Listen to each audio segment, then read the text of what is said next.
I'm Sarika Shokal, your biology educator at 100 Plus Academy. Lastly, we discussed about different approaches of classification, kingdom Monera and kingdom Protista. So today we will be discussing about your next kingdom, that is kingdom fungi. चलिए start करते हैं kingdom fungi. So kingdom fungi को हमने plant kingdom से कैसे differentiate किया था, basically on the basis of composition of cell wall. ठीक है, उसके बाद ही आपके पास एक पूरा किंगडम सेपरेट हो गया था किंगडम फंगाई, और जो आपके प्लांट्स है वो अलग हो गए थे. ठीक है, तो चलिए कैरेक्टरिस्टिक फीचर्स पढ़ते हैं आपके मेनली किंगडम फंगाई के. सबसे फर्स्ट आपके पास जो पॉइंट है वो है हेट्रोट्रॉफिक मोड ऑफ न्यूट्रिशन. ठीक है, heterotrophic mode of nutrition means इसमें basically saprophytic, parasitic and symbiotic associations आपकी जो फंगाई हैं वो शो करेंगे. ठीक है, बेसिकली सैप्रोफिटिक मीन्स कि वो डेड डिगेइंग मैटर पे फीड करेंगी, पैरासिटिक मीन्स वो किसी होस्ट बॉडी पे फीड करने वाली, एंड सिम्बायोटिक एसोसिएशन मीन्स आपका म्यूचुअलिज्म, मतलब ये कुछ पर्टिकुलर इंडिविजुअल्स के साथ म्यूचुअलिस्टिक एसोसिएशन शो करेगी. ठीक है, चलिए नेक्स्ट आपके पास जो पॉइंट है non chlorophyll hyphae.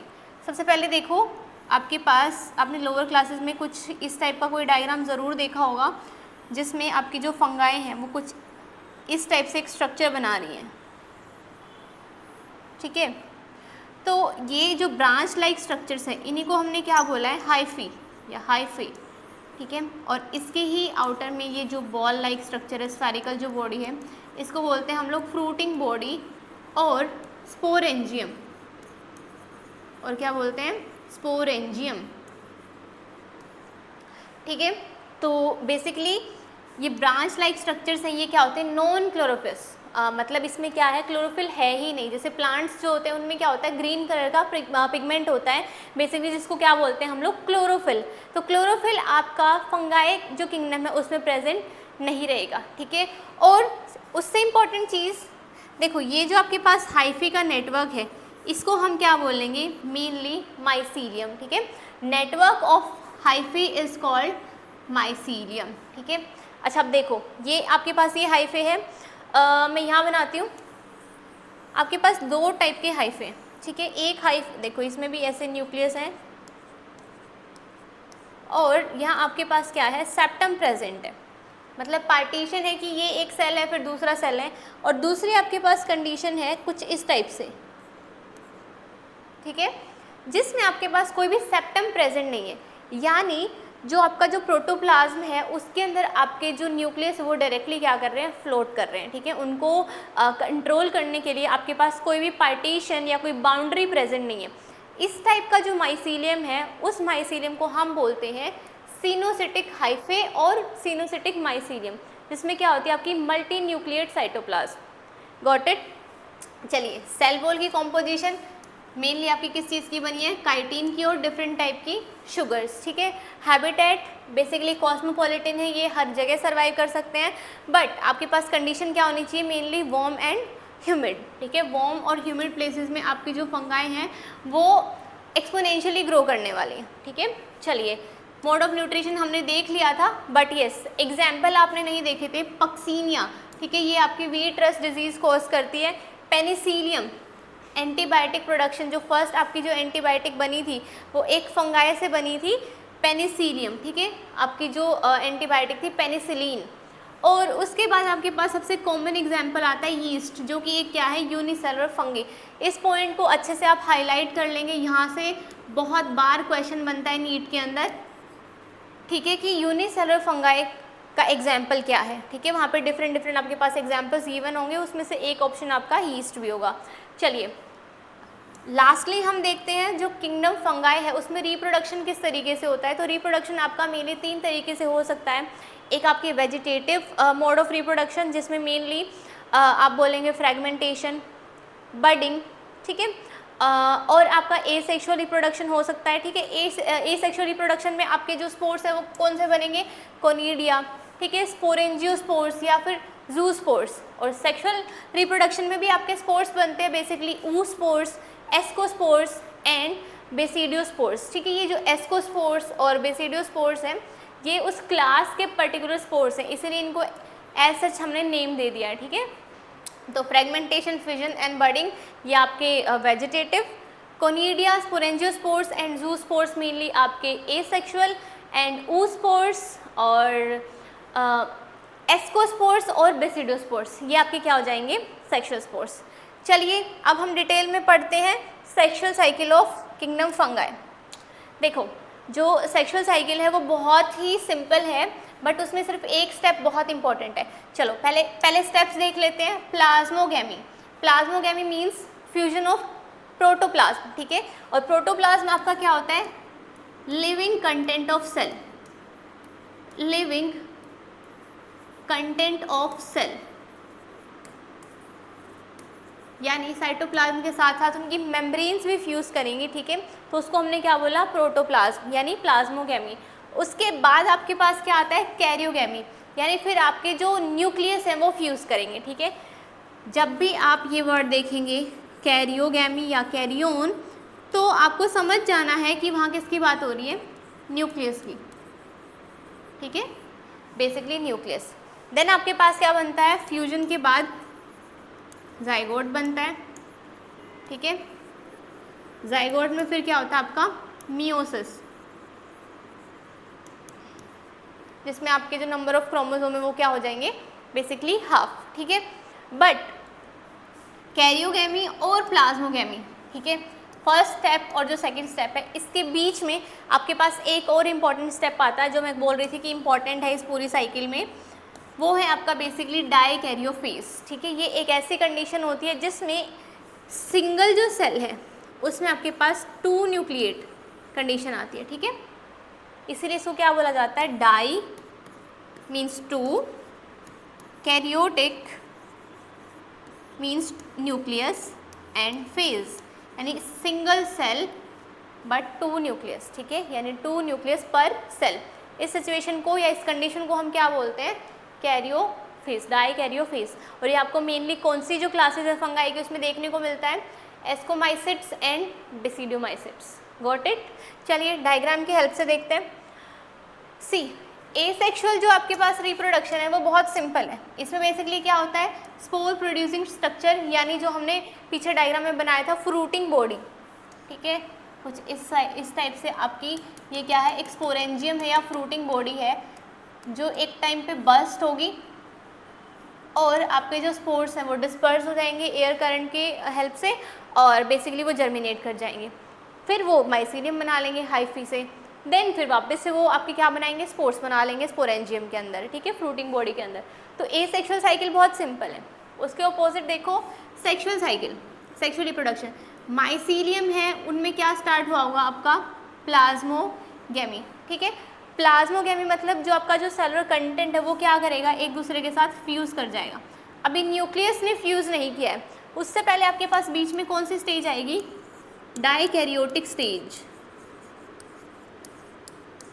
Dikaryotic stage और फेज, ठीक है, जिसमें आपके पास एक जो सेल है उसमें 2 न्यूक्लियस आ गए हैं बट वो फ्यूज़ नहीं हुए अभी, ठीक है। बाद में आपके पास क्या होगा, कैरियोगैमी, गॉट इट, जिसमें आपके न्यूक्लियस क्या करेंगे, फ्यूज़ कर जाएंगे, ठीक है। फिर आपके पास क्या बनेगा, जाइगोट, जाइगोट में क्या होगा, मियोसिस, मियोसिस के बाद आपके क्या बनेंगे, हैप्लॉइड स्पोर्स, और हैप्लॉइड स्पोर्स आपके फिर क्या करेंगे, जर्मिनेट करेंगे, देन वो किसकी फॉर्मेशन कर देंगे, बेसिकली माइसीलियम की। Got it. तो ये नीचे वाली आपकी सेक्सुअल साइकिल जिसमें आपने तीन मेन फेज पढ़े, प्लाज्मोगैमी, फिर डाइकैरियोटिक फेज और लास्ट में फिर आपका कैरियोगैमी। कैरियोगैमी होने के बाद आपका जाइगोट बनेगा, जाइगोट में मियोसिस होगी, मियोसिस से फिर आपके क्या बनेंगे, हैप्लॉइड स्पोर्स बनेंगे और बाद में वो हैप्लॉइड स्पोर्स आपके जर्मिनेट करके क्या बनाएंगे, फर्दर एक माइसीलियम। Got it. चलिए नेक्स्ट आपके पास आती है classes of fungi. Different classes हैं आपकी फंगाई की। सबसे पहली जो क्लास है ये है आपकी फाइकोमाइसिट्स, फाइकोमाइसिट्स, ठीक है। देखो यहाँ जितने भी पॉइंट्स मेंशन हैं ये एज इट इज़ एनसीईआरटी से उठाए गए हैं, ठीक है, रेफरेंस प्योर एनसीईआरटी है। तो आपको इन पॉइंट्स को बिल्कुल भी मिस नहीं करना है, लाइन टू लाइन आप याद रखेंगे, वन एंड ईच वर्ड, ठीक है। चलो देखो, grow on decaying wood as obligate parasites, ठीक है। ऑब्लिगेट पैरासाइट्स क्या होते हैं? बेसिकली वो पैरासाइट्स अगर उनको होस्ट बॉडी ना मिले तो वो एनवायरनमेंट में सर्वाइव नहीं कर सकते। मीन्स कि सपोज़ कि आपके पास कोई एक्स ऑर्गेनिज्म है और उसको वाई ऑर्गेनिज्म की नीड है अपनी सेक्सुअल या एसेक्सुअल लाइफ साइकिल कंप्लीट करने के लिए, और इन केस वाई आपको नहीं प्रोवाइड किया गया एक्स स्पीशीज़ को, तो ये जो एक्स स्पीशीज़ है इसका सर्वाइवल इम्पॉसिबल हो जाएगा। इस टाइप के जो ऑर्गेनिजम्स होते हैं जो डायरेक्टली परमानेंटली अपने होस्ट पर डिपेंडेंट होते हैं, उनको हम क्या बोलते हैं? Basically obligate parasites. Got it? चलिए, माइसीलियम एसेप्टेट रहेगा और सिनोसिटिक कंडीशन। ऑब्वियसली अगर आपका माइसीलियम है उसमें सेप्टा प्रेजेंट नहीं है तो जो न्यूक्लियस है वो तो एक दूसरे के साथ मिक्स हो ही जाएंगे, तो इस कंडीशन को क्या बोलेंगे? सिनोसिटिक कंडीशन, ठीक है।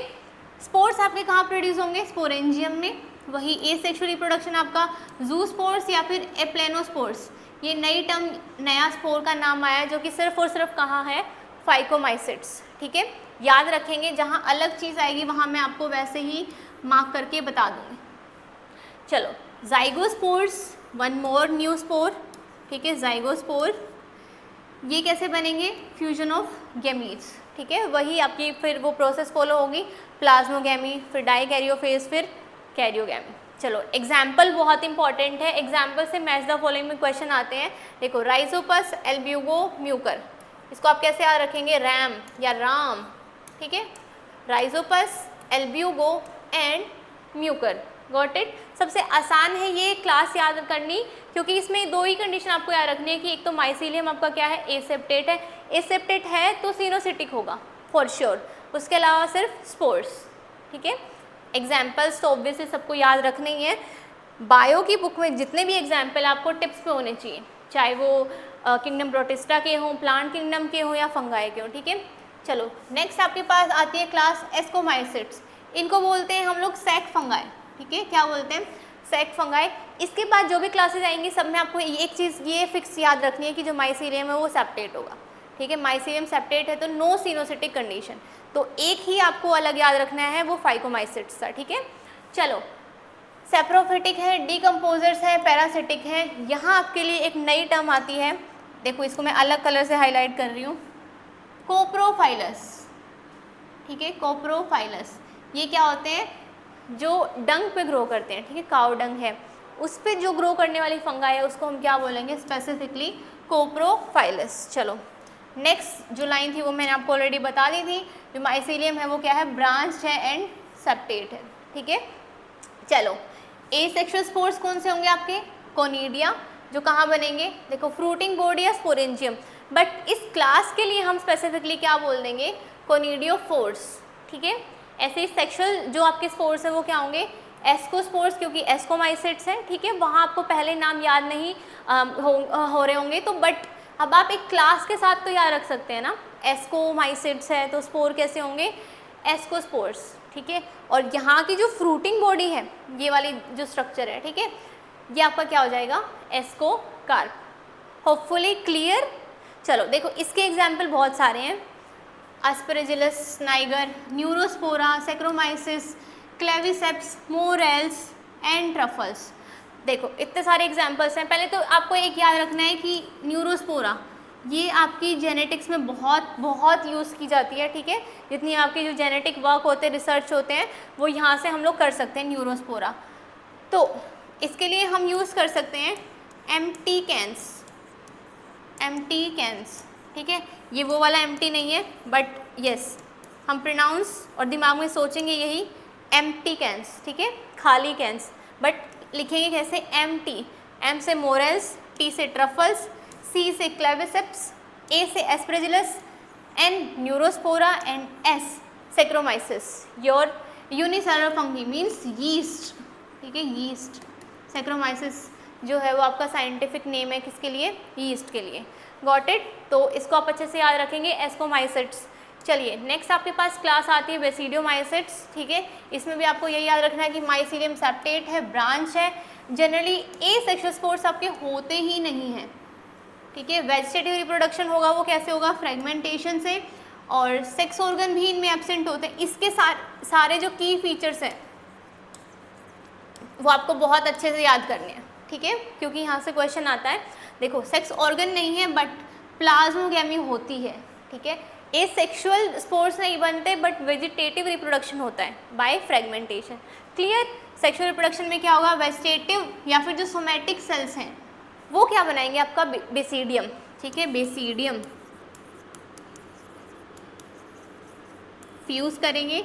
ये सपोज करो ये सेक्सुअल स्पोर्स है, इन दोनों ने फ्यूज़ करके आपका क्या बनाया, बेसिडियम के अंदर आपका जाइगोट बना और जाइगोट से फिर आपके स्पोर्स बने, ठीक है, बेसिडियो कार्प। ओवरऑल जो आपकी फ्रूटिंग बॉडी है वो क्या है आपकी, बेसिडियो कार्प,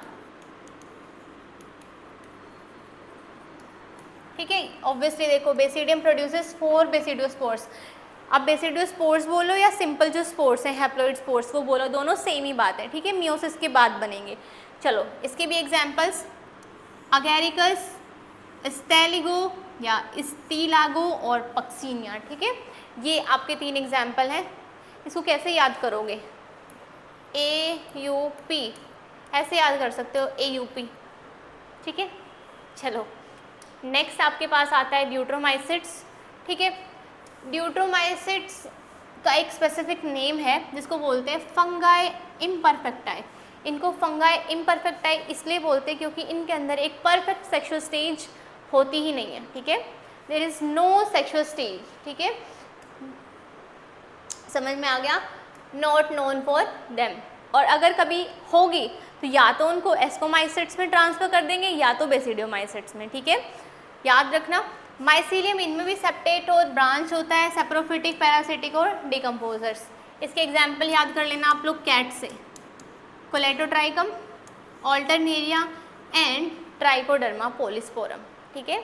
यहाँ पे इनका कंप्लीट नेम नहीं गिवन है क्योंकि जब भी आप एक पर्टिकुलर ऑर्गेनिज्म का कंप्लीट नेम स्टडी करते हैं तो उसकी पूरी एक कॉन्टेक्चुअल स्टडी आपको करनी पड़ती है, ठीक है। तो कोलेटोट्राइकम, ट्राइकोडर्मा और ऑल्टरनेरिया कैट, म्याऊ, आप उससे याद रख लेंगे, ठीक है। चलिए यहाँ आपका ख़त्म होता है किंगडम फंगाई। उसके बाद आपके पास नेक्स्ट टॉपिक आता है वायरसेस, ठीक है। वायरसेस का टॉपिक बहुत छोटू सा है और उसके बाद आपके कुछ टर्म्स हैं, then we are done with our chapter. चलिए स्टार्ट करते हैं वायरसेस, ठीक है। सबसे पहली और इम्पॉर्टेंट लाइन यहाँ की, नॉन सेलुलर ऑर्गेनिजम्स, ठीक है, ये सेलुलर तो है ही नहीं, इसीलिए तो आपका जो PPLO है वो सबसे स्मॉलेस्ट ऑर्गेनिज्म बना।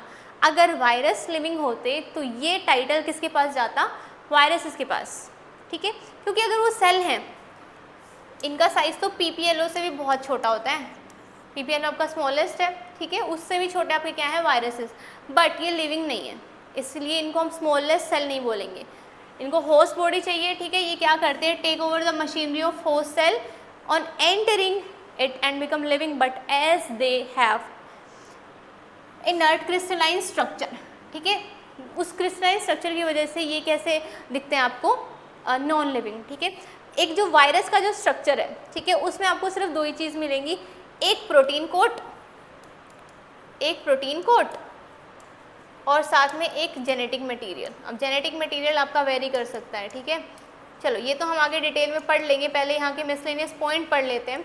जो वायरस है उसका मतलब क्या है, वेनम ऑफ पॉइजनस फ्लूइड, ठीक है, और जो पाश्चर थे उन्होंने क्या दिया था, वायरस टर्म दी थी। उसके बाद इवानवोस्की, DJ इवानवोस्की, ठीक है, इन्होंने क्या ढूंढा था कि कुछ ऐसे माइक्रोब्स हैं जिसकी वजह से कौन सी डिजीज़ हो रही थी आपकी, TMD, ठीक है, टोबैको मोज़ेक डिजीज़। कौन कॉज कर रहा था आपका, TMV, टोबैको मोज़ेक वायरस, ठीक है, TMV वायरस। चलो उसके बाद आपके पास एक और साइंटिस्ट थे, MW बिजनिक। इन्होंने क्या बोला था, कॉन्टेजियम वाइवम फ्लूइडम, किसको, एक फ्लूइड था जो कहाँ इनको मिला था, आपके जो हेल्दी प्लांट्स थे उनमें नहीं मिला था, हेल्दी प्लांट्स जब इन्फेक्ट हुए तो वहाँ उनको एक फ्लूइड मिला, ठीक है, उस फ्लूइड को उन्होंने क्या बोला, कॉन्टेजियम वाइवम फ्लूइड। तो इससे इनको पता चला कि वो एग्जैक्ट जो डिज़ीज़ जो कोज हुई थी टोबैको प्लांट्स के अंदर वो किसकी वजह से थी, एक फ्लूइड था उसकी वजह से थी, और वो फ्लूइड आपका बेसिकली क्या थे, वायरसेस। चलो 2 साइंटिस्ट के नाम थोड़े अजीब हैं but yes you have to learn. चलो ये वाला तो ईजी है, WM स्टैनले। देखो यहाँ WM है और यहाँ MW है, तो थोड़ा सा जब कभी भी आप कोऑर्डिनेट करोगे क्वेश्चंस में तो इसको याद रख लेना, ठीक है। ये दोनों जो साइंटिस्ट हैं ये कहाँ से रिलेटेड हैं, आपकी वायरस के डिस्कवरी से, ठीक है। इन्होंने क्या बताया था, क्रिस्टलाइज्ड स्ट्रक्चर, ठीक है, कि प्रोटीन प्रेजेंट होता है आपका जो वायरस है उसके अंदर, ठीक है। बस इतना आप याद रखेंगे। और ऑब्वियसली देखो वायरसेस क्या हैं, ऑब्लिगेट पैरासाइट से, क्योंकि अगर ये होस्ट बॉडी में एंट्री नहीं लेंगे तो ये परमानेंट क्या रहेंगे, इनएक्टिव रहेंगे, ठीक है। चलो अब आता है स्ट्रक्चर ऑफ वायरस। सी, कभी भी आपसे कोई पूछे कि वायरस क्या है तो आपको डायरेक्ट आंसर देना है न्यूक्लियोप्रोटीन। क्या बोलेंगे आप, न्यूक्लियोप्रोटीन, यानी उसके अंदर न्यूक्लिक एसिड या तो RNA है या तो DNA है और साथ में क्या है, एक प्रोटीन है, ठीक है। प्रोटीन कोट आपका जो होता है उसको क्या बोलते हैं, कैप्सिड। और कैप्सिड आपका किस चीज़ का बना होता है, कैप्सोमियर्स, जो कि एक दूसरे के साथ हेलिकल फॉर्म में क्या होते हैं, अटैच होते हैं, या फिर आपकी पॉलीगोनल फॉर्म बनाते हैं, ठीक है। मतलब जैसे ये वाला आपके पास है पूरा का पूरा एक वायरस, तो इसमें क्या है, डिफरेंट ओरिएंटेशंस रहेंगी आपकी, और इसमें भी फिर आपकी कुछ इस तरीके से, ठीक है। तो पॉलीगोनल ओरिएंटेशन या फिर double helical structures of capsomeres, जिसकी वजह से आपका क्या बना है, प्रोटीन कोट। इनके पास या तो DNA हो सकता है या तो RNA हो सकता है, जेनेटिक मटेरियल, ठीक है। और दोनों ही आपके या तो सिंगल स्ट्रैंडेड हो सकते हैं या तो डबल स्ट्रैंडेड, ठीक है। ये जो ग्रीन पोर्शन से या पेन से हाईलाइटेड है ये बहुत इंपॉर्टेंट लाइन है। देखो प्लांट्स के पास सिंगल स्ट्रैंडेड RNA होगा, ठीक है, यानी जो आपके प्लांट वायरस हैं, प्लांट वायरसेस, इनके पास क्या है, सिंगल स्ट्रैंडेड RNA। चलो दूसरे आपके पास है बैक्टीरियोफाज,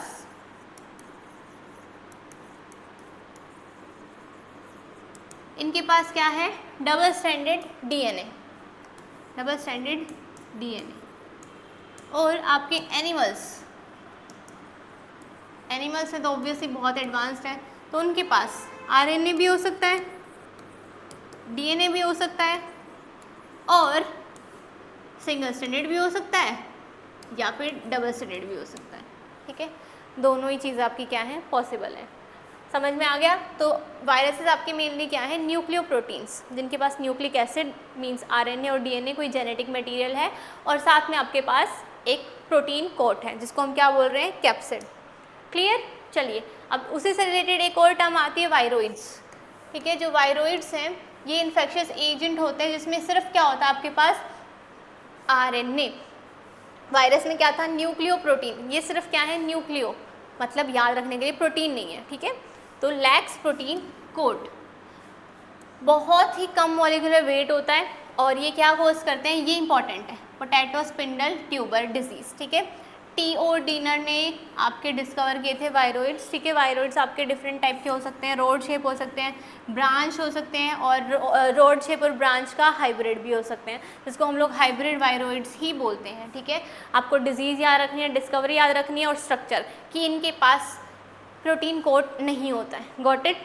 चलिए नेक्स्ट आपके पास आते हैं लाइकेंस, जो कि हमने बिल्कुल स्टार्टिंग में पढ़ा था कि जो आपकी फंगाई किंगडम है उसके कुछ ऑर्गेनिजम्स सिम्बायोटिक एसोसिएशन शो करते हैं विद एल्गी, ठीक है।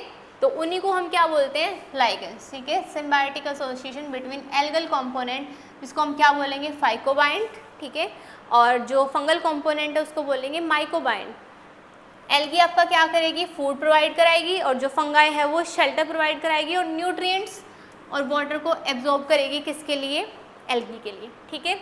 और ये पॉल्यूशन इंडिकेटर होते हैं आपके कौन, लाइकेंस। जहाँ पॉल्यूशन होगा वहाँ आपके लाइकेंस ग्रो ही नहीं करेंगे, तो आपको वैसे ही पता चल जाएगा कि ये एरिया पॉल्यूटेड है या नहीं। क्लियर। चलिए लास्ट टर्म आती है इस पूरे चैप्टर की, प्रायंस, ठीक है, या प्रायोन्स, जैसा आप बोलना अच्छा लगे। ये क्या होते हैं, एबनॉर्मली फोल्डेड प्रोटीन। देखो वायरसेस थे वो क्या थे, न्यूक्लियोप्रोटीन। वायरोइड्स में क्या था, प्रोटीन ही नहीं था, सिर्फ क्या था, low molecular weight containing RNA, ठीक है। यहाँ क्या है, protein but abnormally folded protein, जो एक्चुअल जो प्रोटीन का स्ट्रक्चर होना चाहिए था वो उसने अटेन ही नहीं किया है, और इसी वजह से ये क्या करते हैं, वायरस की तरह एक्ट करते हैं, but they are not actually viruses. इनको हम क्या बोलेंगे फिर, प्राइन्स, ठीक है। और इसकी वजह से आपकी जो डिजीज़ होती है बोवाइन स्पॉन्जीफॉर्म इंसेफेलोपैथी, ठीक है, BSE, ये कहाँ से आई है, CR जैकब डिजीज़, ठीक है, ह्यूमंस में बिल्कुल सेम उसी की जैसी होती है, ठीक है। अच्छा, ये वाली जो डिजीज़ है BSE बोवाइन स्पॉन्जीफॉर्म इंसेफेलोपैथी, ये होती किसके अंदर है, कैटल्स के अंदर, ठीक है। इसको नॉर्मली आप क्या बोलते हो, मैड काउ डिजीज़, ठीक है। इंसेफेलोपैथी, देखो ये वर्ड आपका कहाँ से रिलेट करोगे आप, डायनसिफेलोन, ठीक है, ब्रेन से, यस। तो ये आप कि कौन सी डिजीज़ है, एक ब्रेन डिजीज़ है, ठीक है, इंसेफेलोपैथी, ठीक है। डायनसिफेलोन से रिलेट आप करेंगे तो बोवाइन स्पॉन्जीफॉर्म इंसेफेलोपैथी, ये डिजीज़, इसको हम क्या बोलते हैं, मैड काउ डिजीज़, और ये किस में प्रेजेंट होती है, आपकी कैटल्स में, ठीक है। बिल्कुल इसका एनालोगस वेरिएंट होता है CR जैकब डिजीज़, CJD, ये किस में प्रेजेंट होता है, ह्यूमंस में, ठीक है। ये आपके प्रोटीन्स हैं जो कि एबनॉर्मली फोल्ड हो चुके हैं, इनको हमने क्या बोला है, प्राइम्स, ठीक है। तो ये चैप्टर हमारा होता है कंप्लीट। अगर आपको कोई भी डाउट है तो you are free to ask. Thank you so much.